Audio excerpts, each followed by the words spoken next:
Hola a todos, muy buenas. Aquí os traigo una entrevista de todo un experto en nutrición natural, Pablo Guarnido, veterinario de Puro Menú. Veterinario de Puro Menú. Y bueno, cuéntanos un poco a qué te dedicas. Bueno, pues resulta que mi aterrizaje en el mundo de la nutrición natural fue algo bastante casual, pero como todo en la vida al final fue por algo y la verdad es que estoy muy contento de haber seguido ese camino y súper orgulloso y vamos a profesionalizarlo, ¿no? Que es lo que yo creo que hay que hacer, ¿no? Eso es, muy bien. Bueno, pues vamos con la entrevista que estoy seguro que os va a gustar.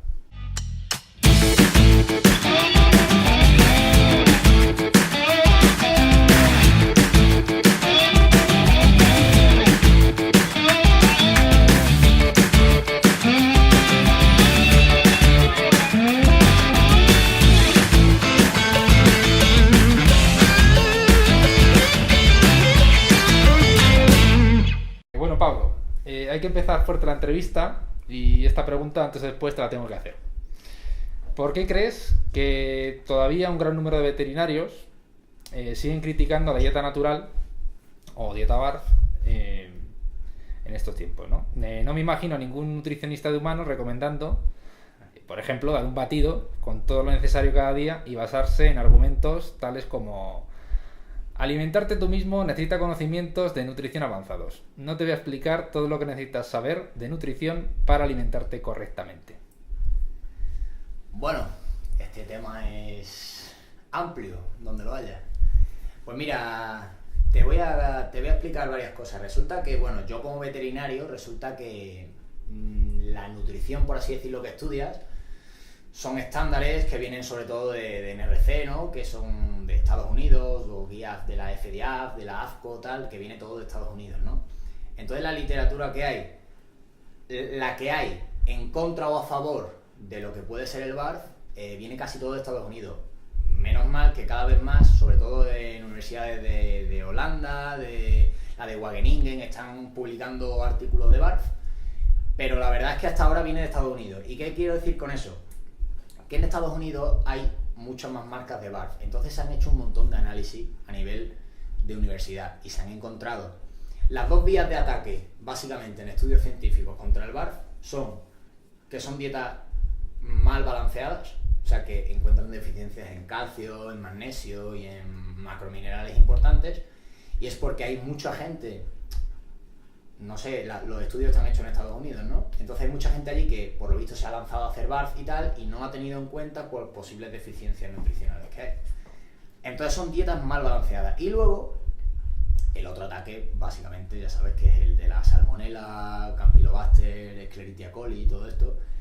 Y son simplemente cultivos que se han hecho en el alimento y en las heces y se ha visto que hay prevalencia de las bacterias, ¿no? Estos se han hecho mucho en Estados Unidos, en Reino Unido, porque en Reino Unido hay una cultura de animal con dueño que está súper junta, ¿no? Entonces ahí se han hecho un montón de estudios y claro, ahí lo que temen realmente no es la salud del perro, porque no se han encontrado evidencias de perros sanos una patología a causa de esa salmonela. Allí lo que tienen miedo es que, como los perros viven en casa, que le contagien esa salmonela al niño pequeño y todo eso. A eso es lo que tienen miedo, una enfermedad zoonótica.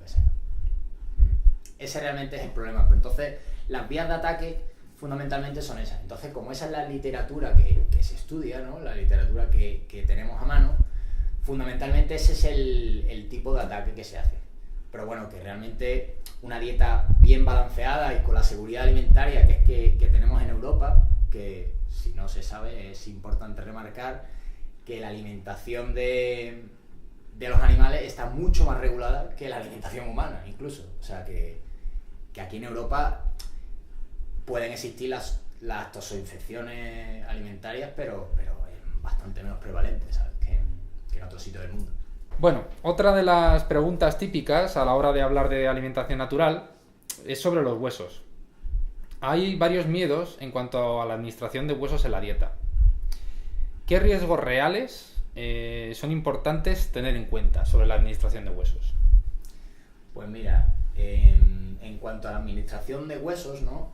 Lo más que, en cuanto a signos clínicos y todo este tipo de cosas, encontramos bastante prevalencia, porque hay mucha gente que piensa, ¿no?, que estamos hablando de huesos crudos, ¿no?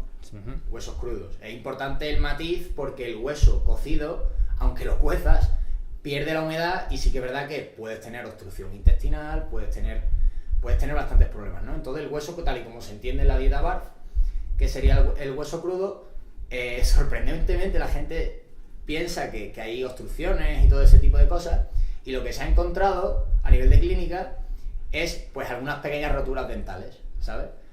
Sobre todo a nivel del cuarto premolar, que si te fijas, los perros cuando cogen el hueso, lo cogen, o sea, justo detrás de los caninos, y ese es el diente muchas veces que, esos dientes que son los premolares, los que están detrás, son los que muchas veces suelen quebrar un poco. Y sobre todo suelen ser en perros pequeños, que son los que más incidencia normalmente tienen de fractura dental, de sarro y todo este tipo de cosas. Pero en cuanto a lo que es dar hueso, no darlo, triturar, no triturar, pues mira, yo muchas veces lo que a lo mejor recomiendo es no darlo en las fases iniciales de cuando estamos adaptando a la nueva dieta, ¿no? A la dieta BARF. ¿Por qué? Porque el intestino está adaptándose, estaba acostumbrado a otro tipo de dieta diferente, con una digestibilidad diferente, entonces si damos ahí hueso podría tener alguna interferencia. Yo en los inicios, quizá para ser precavido, lo aconsejaría molido, ¿no? En cuanto a otras patologías o deficiencias que pueda haber o lo que sea, la verdad es que no hemos tenido problemas, sí.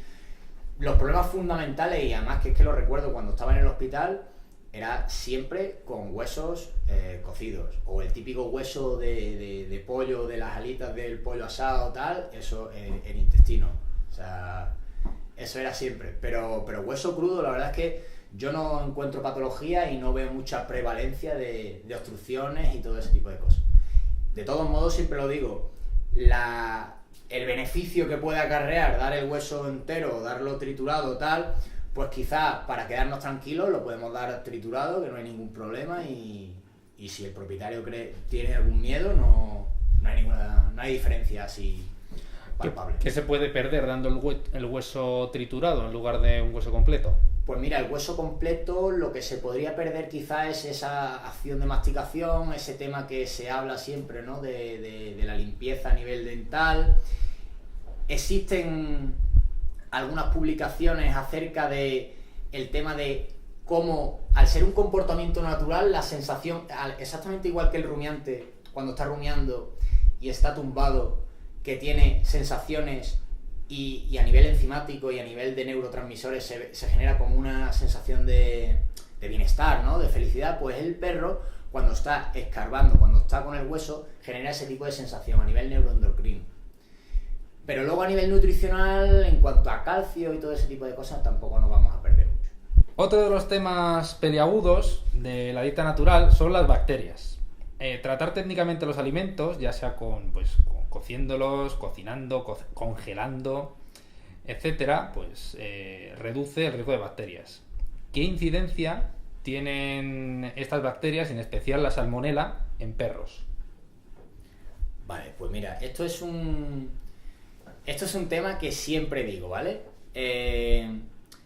A ver, actualmente está avanzando mucho, se utiliza para humanas, pero evidentemente se extrapolan metodologías, ¿no?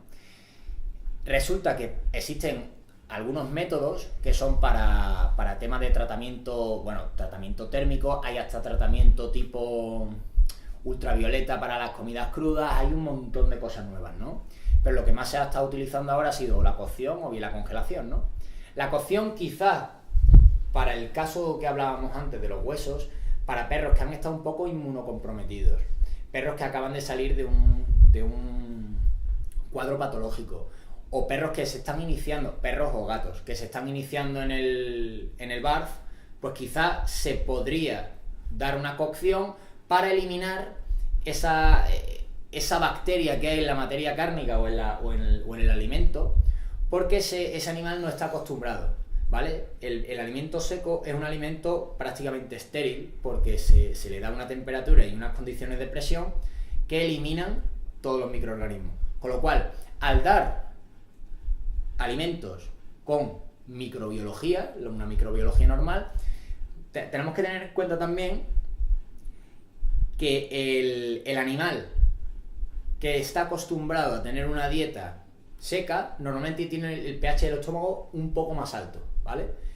Lo ideal para cualquier tipo de animal es tener el pH en torno a 2, 2,1, 2,2, 1,9, ese rango, ¿no? Entonces, si el pH está un poco más alto, ten en cuenta que la capacidad que tiene para eliminar bacterias que haya en la comida es un poco más baja, ¿no? Pero aún así, no suele ser excusa. La excusa suele ser más para lo que digo de estados de inmunosupresión, ¿no? O incluso cuando estamos empezando con una dieta, lo que provocamos un poco es eso, esa pérdida de digestibilidad y esa pérdida de microflora que estaba adaptada a un tipo de dieta, genera un pequeño estado de inmunosupresión. Al final estamos en las mismas, ¿no? Entonces, simplemente es eso, se puede cocer para aumentar un poco esa digestibilidad quizá de la proteína y quitar esa microbiología. En cuanto al tema de congelar, no congelar, lo que siempre incido con la gente es, si yo cojo y congelo esto, la congelación lo que hace es, hay estudios y prevalencia de que baja un poco el tema de, los límites críticos de bacterias y tal, pero normalmente cuando congelamos lo que hacemos es congelar para preservar. Lo más importante, y siempre que ha salido algún brote de microbiológico, lo más importante es congelar en buen estado la materia prima. Y prácticamente siempre que hay brotes, o lo que yo leo, ¿no? Lo que digo que vienen de Estados Unidos, casi siempre que hay brotes, suelen ser con aves. Casi siempre con aves. Aquí en España cada vez menos se utiliza el cerdo para hacer BAF, ¿no?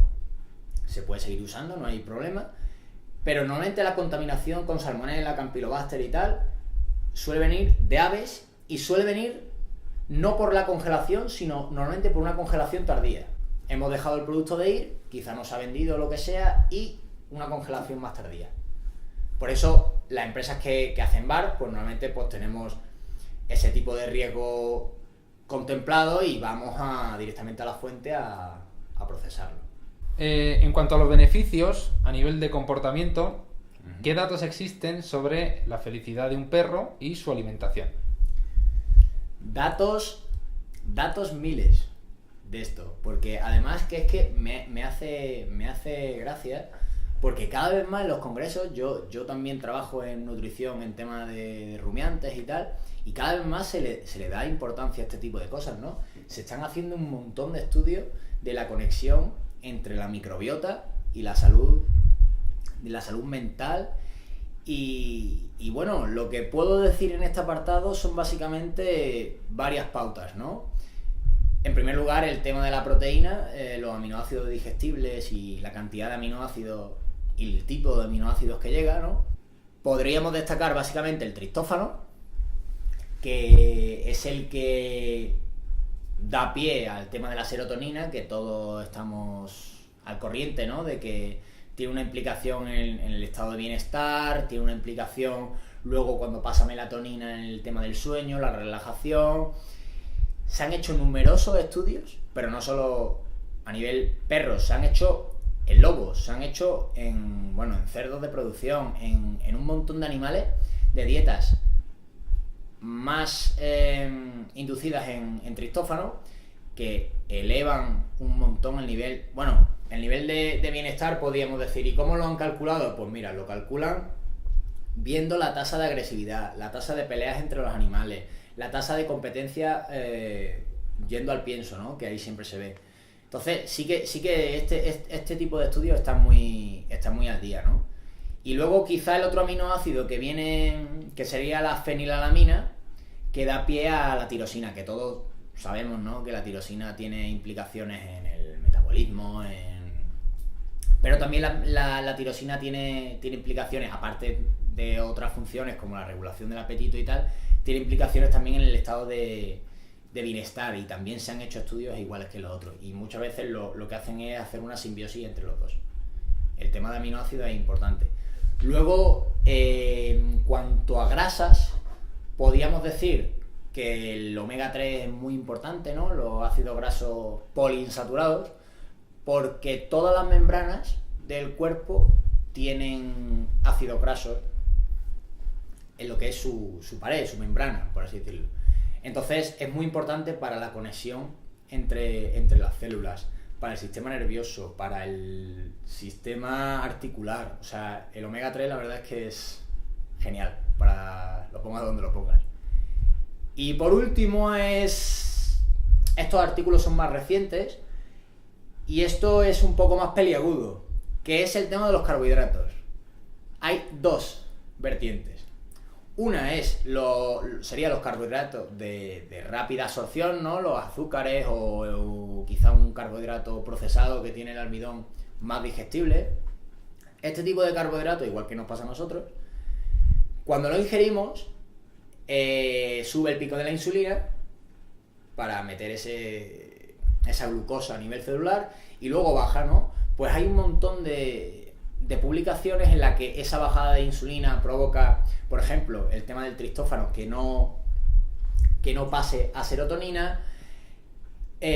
Cuando baja la insulina también nos relajamos, es cuando se activa el nervio vago, el sistema parasimpático, no es cuando nos vamos a dormir la siesta después de comer, todo eso, ¿no? Entonces se reporta menos tasa de actividad con niveles de carbohidratos altamente digestibles. Luego están los otros, que son los que llaman FOS, los que son, por así decirlo, los que están vendiendo en humana como fibra fermentable, ¿no? Que es para el colon.